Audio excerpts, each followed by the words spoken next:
Today we have to listen Sambhazinya clear comprehension.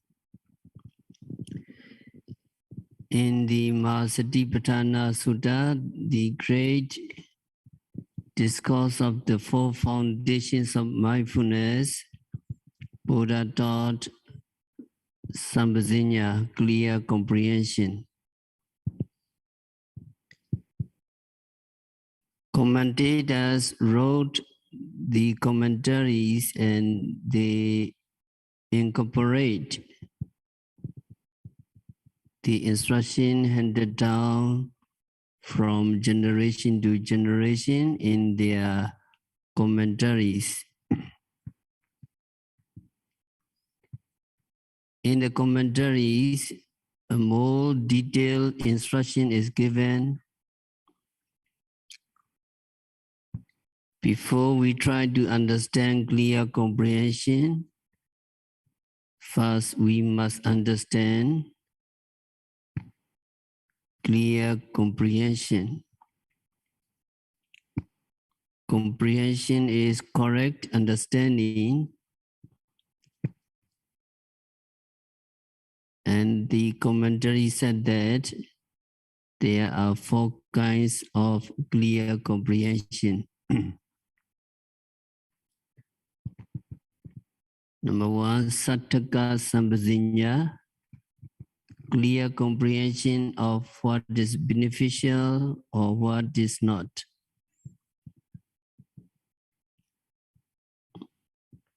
Or what is purposeful or what is not. Number two, Sappaya Sambhazinya, clear comprehension of what is suitable or not suitable. Number three, Gochara Sambhazinya, clear comprehension of the result. Number four, Asamoha Sambhazinya, clear comprehensions of non-delusion.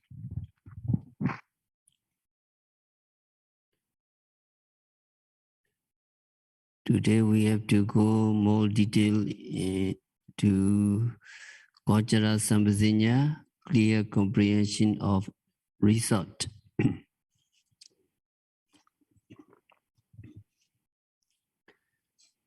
In the commentary, the text is concise, more concise than its English translation.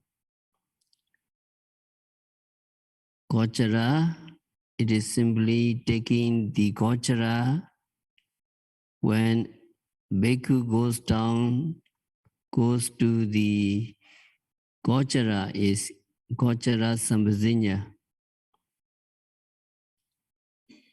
The key to find the meaning of the passage is the Pali was Gochara. Before we can use this key, we must look at its various meanings. The word Gochara originally meant a place where cattle roam, their pasture. Later on, it came to mean any resort or domain. So the place where a bhikkhu goes for alms, his roaming place, a village is called his Gochara. And the subject of a bhikkhu's constant contemplation, his mental domain, meditation, is also called Gochara.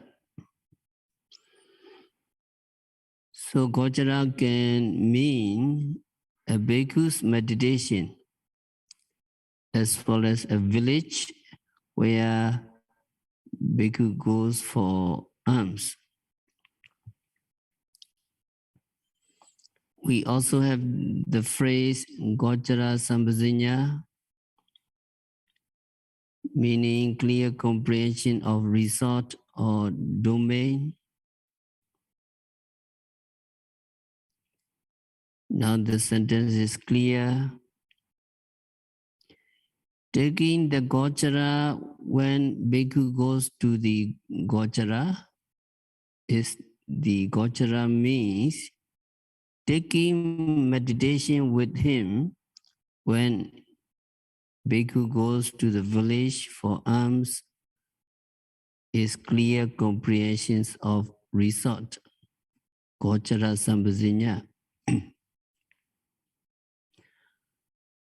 However, this does not mean that clear comprehensions of resort is only a bhikkhu meditating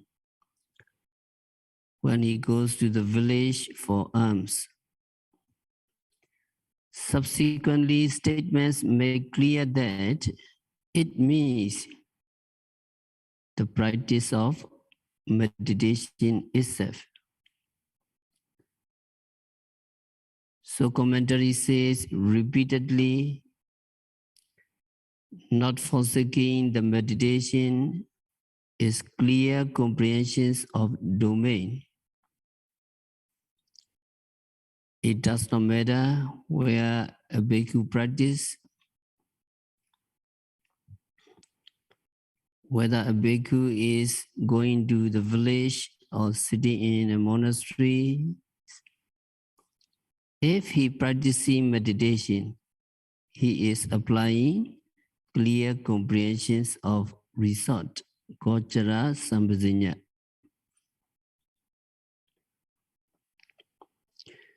Then, why does the commentary explain this? By way of a bhikkhu going to the village and taking meditation with him? Why? In a village, there are many distractions that can make it very difficult for a bhikkhu on alms round to maintain unbroken meditation. Is difficult to maintain. In order to emphasize that, meditation must not be forsaken under any circumstances. The point is made in terms of bhikkhus going to the village with it and coming back with it.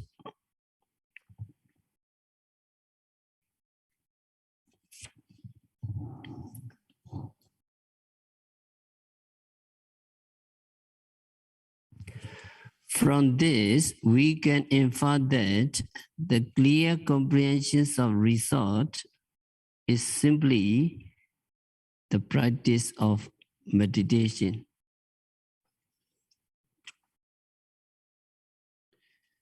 Many illustrations are given to explain this third comprehension. The commentary describes 4 kinds of bhikkhus.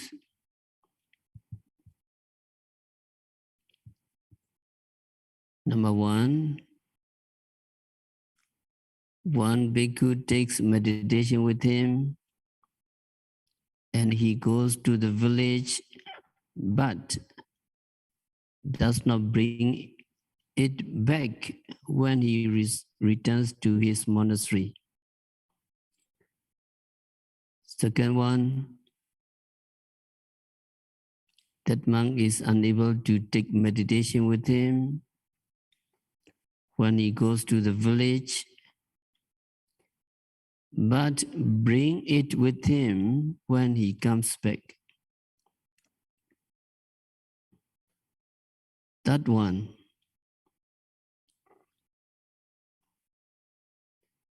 the third monk does not meditate, neither takes meditation to the village, nor brings it back. And the fourth one.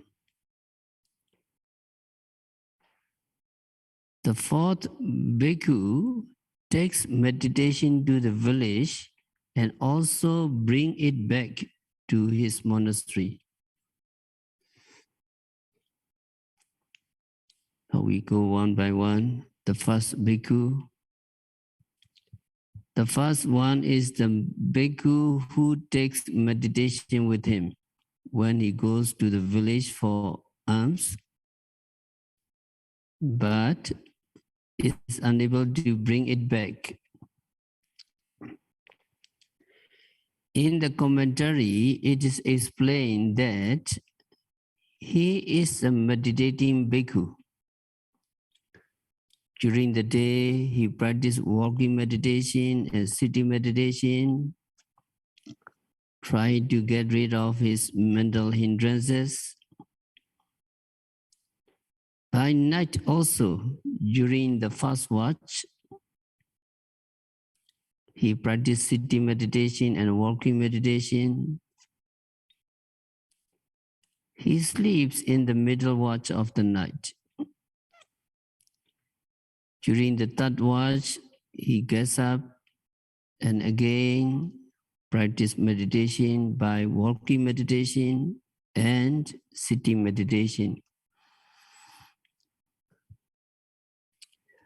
Early in the morning, it is time for his monastic duties. He may sweep the terrace of the shrine and Bodhi tree, or offer water to the Bodhi tree.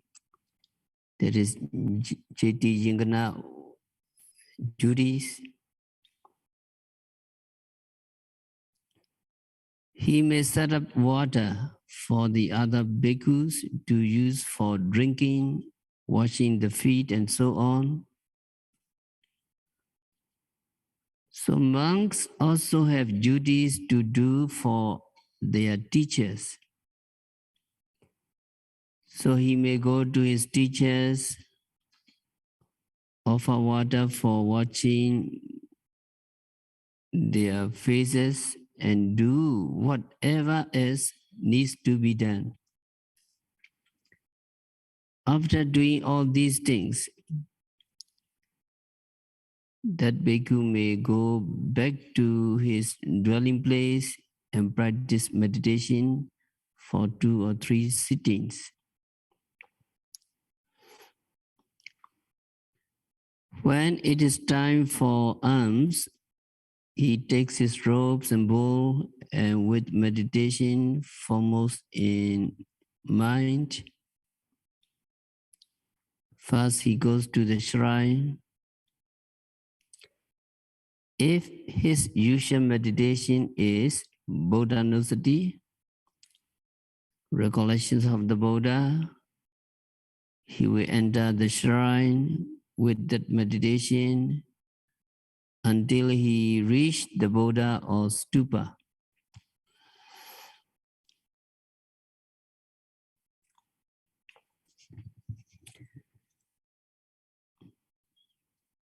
If it is a small shrine, he would circle it 3 times and pay homage to it in 8 places. If it is a large shrine, he circles it 3 times and pays homage in 4 places. Then he resumes his regular meditation and goes out for alms round.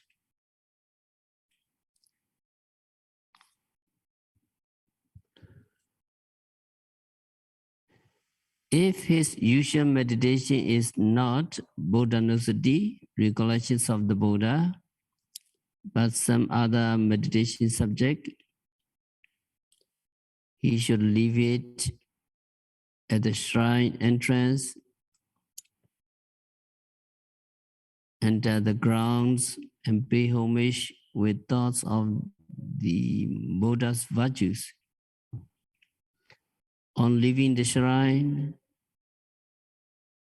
that bhikkhu should pick up his regular meditation subject at the gate, keeping it foremost in mind, he goes to the village for alms. Pindapata. When he reached the village, people will approach him and invite him to their house. They may take his bowl while he's waiting for the rice to be prepared. Other people may come and ask him to give a talk. According to the books, Bhikkhu should give a Dhamma talk even though he is a meditating monk. He must do it because Dhamma talks always concern meditation. And even if he is not asked, he must give a Dhamma talk to gladden people and help them. Anumodana. When the food is ready, it will be offered to him and he will eat it with meditation foremost in his mind.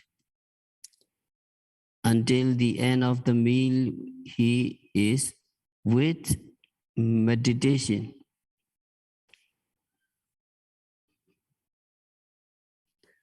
After eating and cleaning his bowl, he departs for the monastery.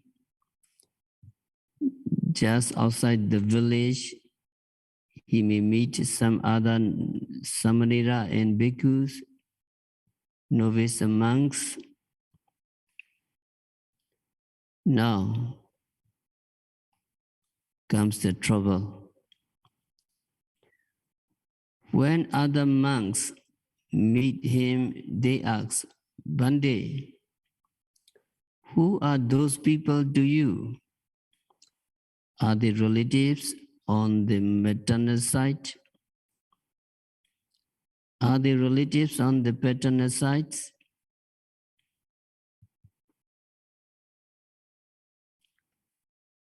Other monks ask him. Then he asks,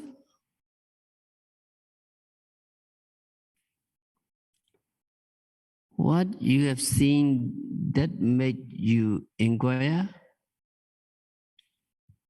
He asks. They replied, they show so much respect and affection for you that we thought they must be your relatives. They replied. Then the monk said, that which even friends find hard to do, these people do for us. Our very robes and bowls are due to them. Owing to the support of these people, we know no fear on occasion for fear, and no lack of food on occasion of famine. There are no people so helpful to us as these devotees.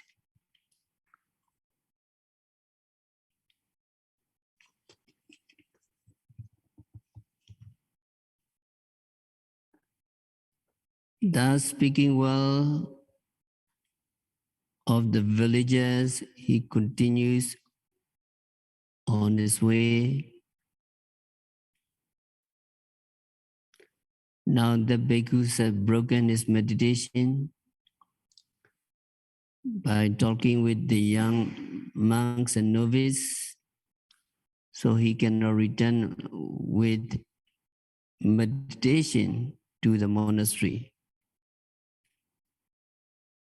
This is the kind of monk who carries meditation to the village but cannot carry meditation from the village back to the monastery. He practiced clear comprehensions of resort, Gochara Sambhasinya, only on the way to the village, but not on the way back.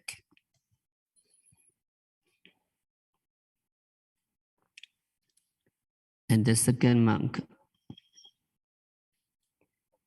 The second kind of bhikkhu is one who seems to have very good digestion. In the morning, he is so hungry that he is perspiring, perhaps even trembling. So that monk cannot practice meditation.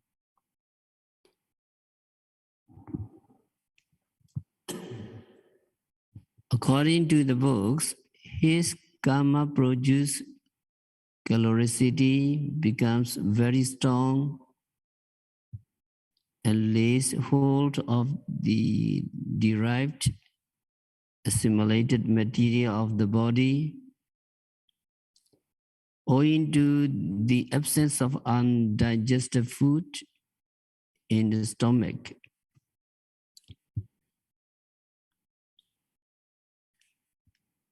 Buddhist people believe that in the stomach there is a kind of heat born of past karma, karmajatejo.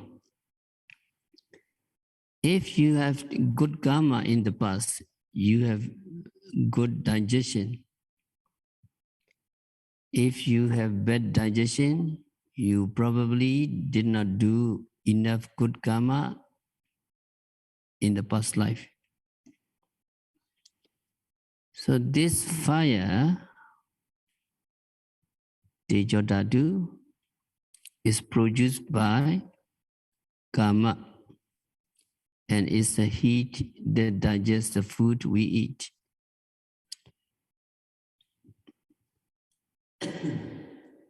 The karma produces caloricity, karma produces heat, becomes very strong, and lays hold of the derived assimilated material of the body. This means that it lays hold of the inner lining of the stomach.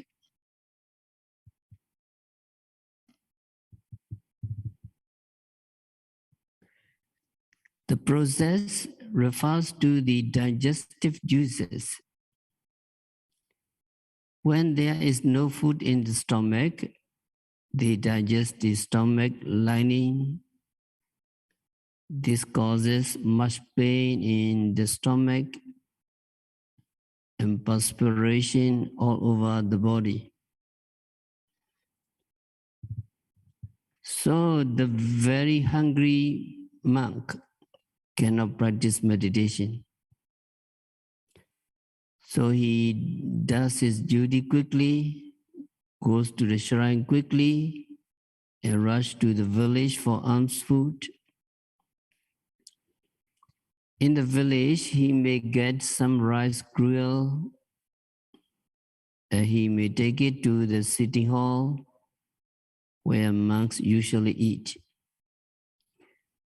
After taking 2 or 3 mouthfuls, the karma produces caloricity material of the body, the inner lining of the stomach, lays hold of the property of the food taken in. When there are 2 or 3 mouthfuls of gruel in the stomach, the digestive juices begin to attack the gruel instead of the stomach lining. So the monk become quiet from the distress of the calories process, like a man bathed with 100 pots of cool water. So that monk feels comfortable now because there is food in his stomach for the digestive juices to act upon.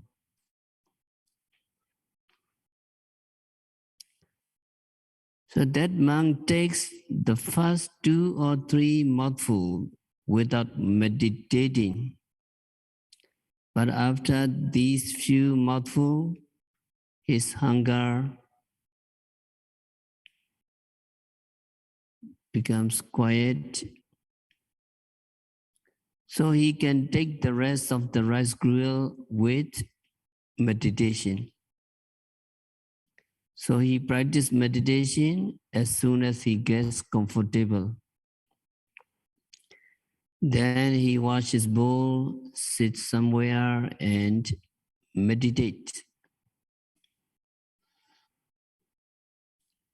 When it is again time to go for alms, he does not return to the place where he got the rice gruel.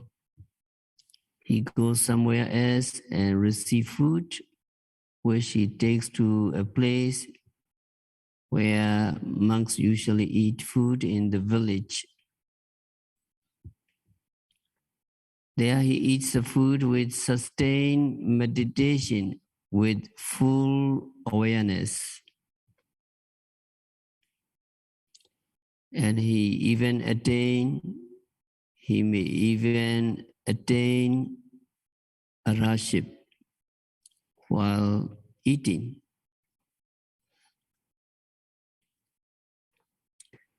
The commentary said that after drinking gruel and exerting themselves in the development of insight knowledge, countless bhikkhus like this, one have reached the state of arahantship during the Buddha's dispensation.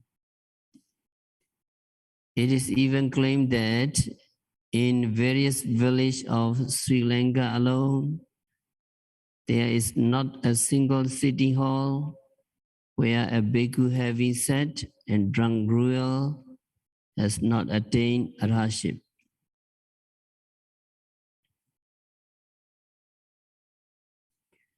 So this monk is one who does not carry meditation when he goes to the village, but when he comes back, he is able to carry meditation with him. He might attain arahantship in the village, but if not, his stay will come back to the monastery with his meditation, with the clear comprehensions of result. Kochara Sambhasenya.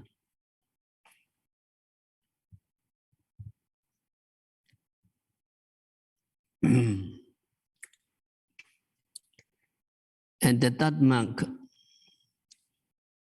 that monk is described as a loose liver.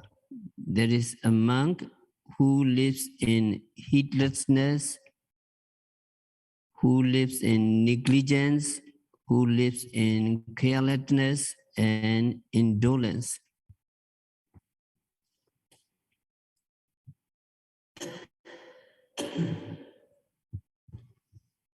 That means a monk who has thrown away the yoke, broken all the observances.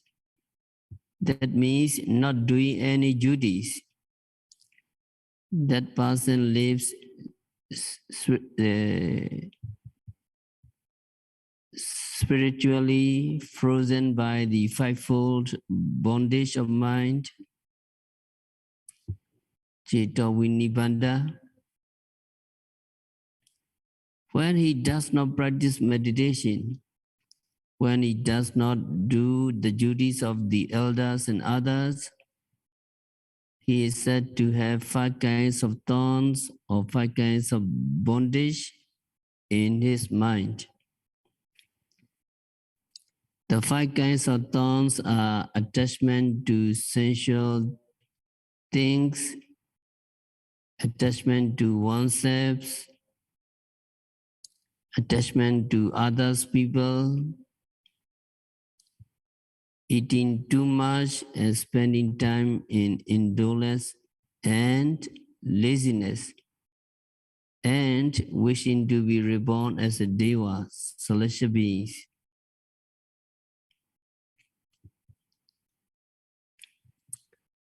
When such a monk enters the village for alms, he shows no indications of knowing there is such a thing as the subject of meditation. And indeed, he does not even know there is such a thing as meditation. After walking about, eating his meal in unsuitable company and socializing with people in an unfitting manner, he comes out of the village an empty fellow. This third monk is a person who neither leaves nor returns with any thoughts of meditation.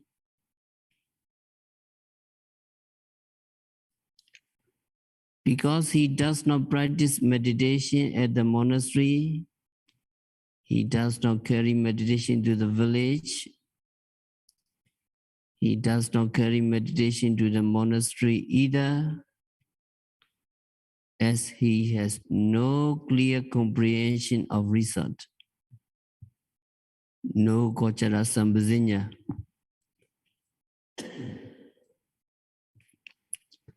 He is known as one who lives in negligence, who has thrown away the duties of right exertion, and so is irresponsible.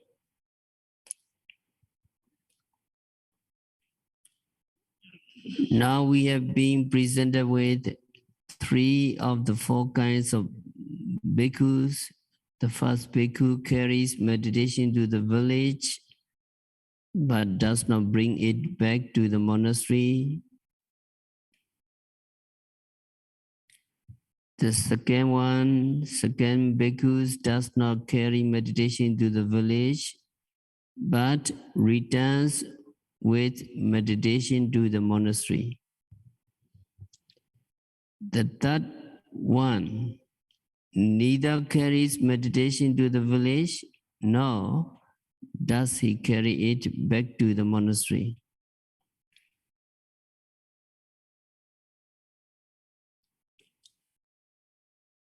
And the fourth one, the fourth and last bhikkhu,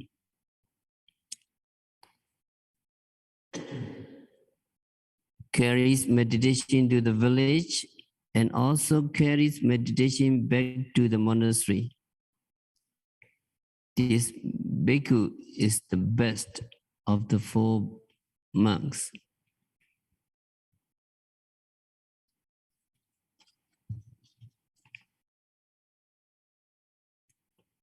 His clear comprehension of result, gochara sambhajinya, is complete and intact.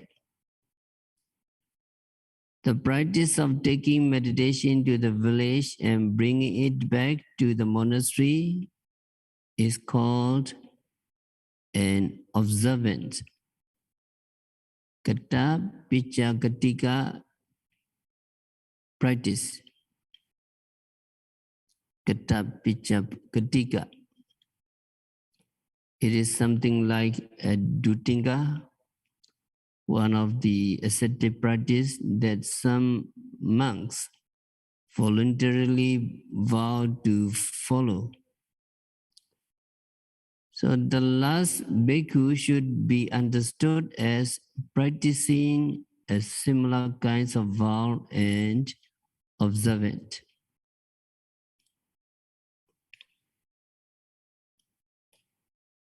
Now you understand gochara. Gochara means bhikkhu meditation as well as a village where he goes for alms. So vipassana yogis practice 4 foundations of mindfulness.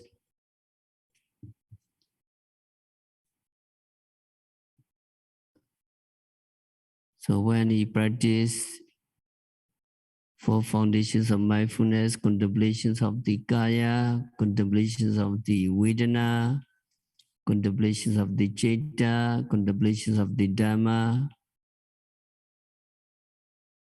he is in the gochara.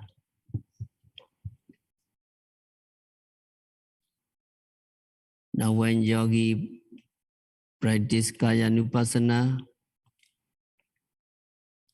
yogi practice sitting, meditation, walking, standing, and lying down, stretching, bending, etc.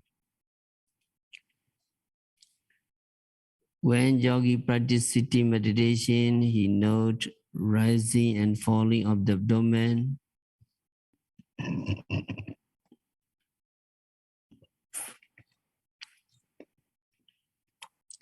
While noting the rising and falling of the abdomen,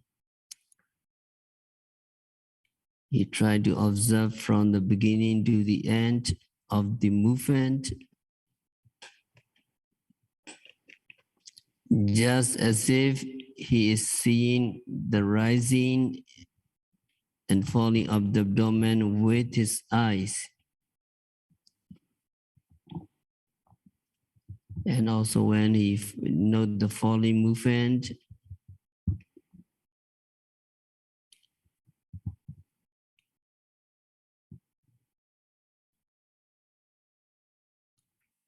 he note the falling of the abdomen from the beginning to the end.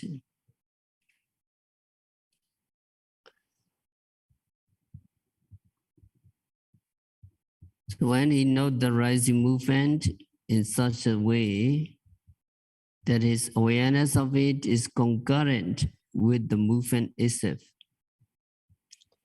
The movement and the mental awareness of it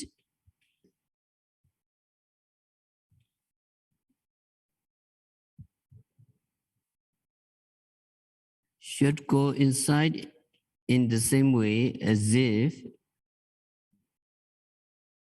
stone throw his the target.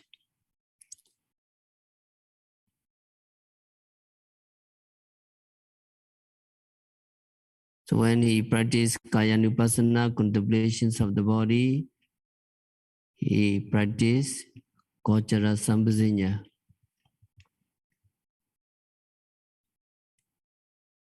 Sometimes the mind of the yogi may wander as well when he is noting the abdominal movement. This wandering mind must be noted by mentally saying, wandering, wandering. Try to capture that wandering mind. When he note once or twice, the mind stop wandering, in which case he go back to the noting, rising and falling of the abdomen. If the mind reaches somewhere, he notes reaching, and then he go back to the rising and falling of the abdomen. If he imagine meeting somebody, he note as meeting, then back to the rising and falling of the abdomen. If he imagine meeting and talking to somebody, he note as talking. So whatever thoughts or reflection occurs, he can capture very immediately. If he imagine, he notice imagining. And if he think, he note thinking very quickly. If he plan, he notes planning. If he perceives something, he note perceiving. If he reflect, he note reflecting. If he feel happy, he note happy. If he feel bored, he note boring. If he feel glad, he note glad. If he feel disheartened, he note disheartened. So he can note every act of consciousness. That is Chaitanya contemplations of the Chaita. So he is in the Gochara.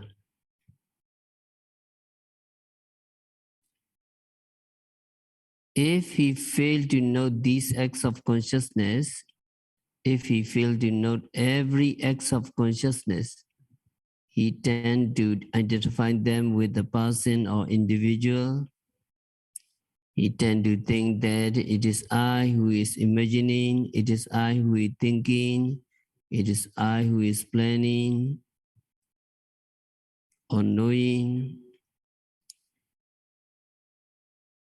He thinks that there is a person who from childhood onwards has been living and thinking.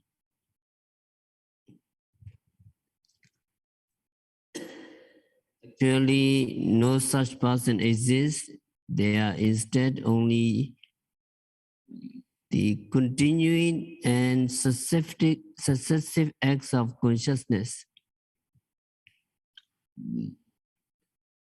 So you have to know these acts of consciousness and know them for what they are.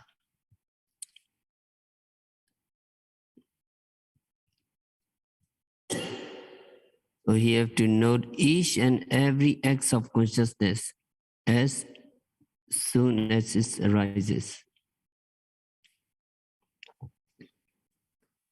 So when he captures every mental state, these tends to disappear. These mental states are very breakable. Then he go back noting the rising and falling of the abdomen. So he is in the Gochara, he is in the domain of meditation. And when he have sat meditating for long, sensation of stiffness and heat will arise in his body. These are to be noted carefully. In the same way, with sensations of pain and tiredness,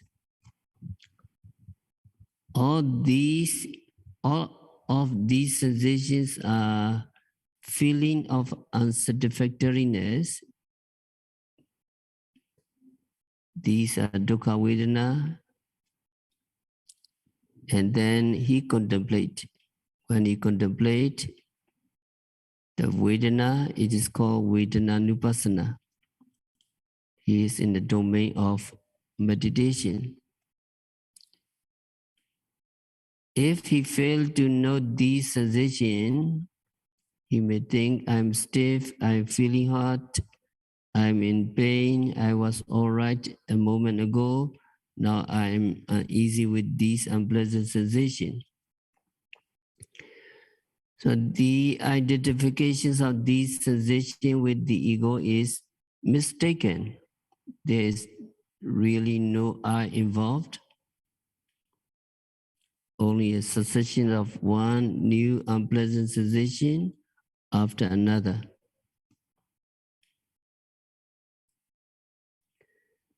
So it is just like a continuous succession of new electrical impulses that light up electric lamps. Every time unpleasant contact encounter in the body, unpleasant sensation arise one after another. So these sensations should be carefully and intently noted, whether they are sensation of stiffness, of heat, or sensations of pain.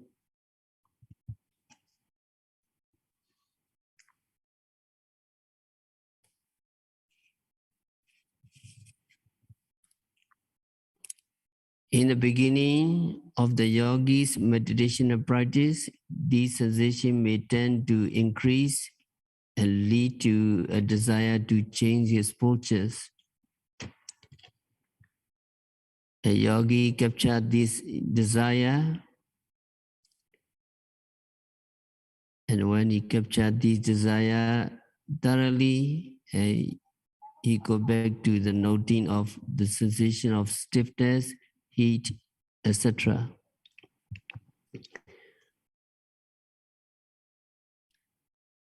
So for Satipatthāna, contemplations of Kaya, body, contemplations of Citta, consciousness, contemplations of Vedana, feeling, contemplations of Dhamma, is Gochara Sambhasinya. So Gochare Bhikkhave Charata Sake Pitike Visaye.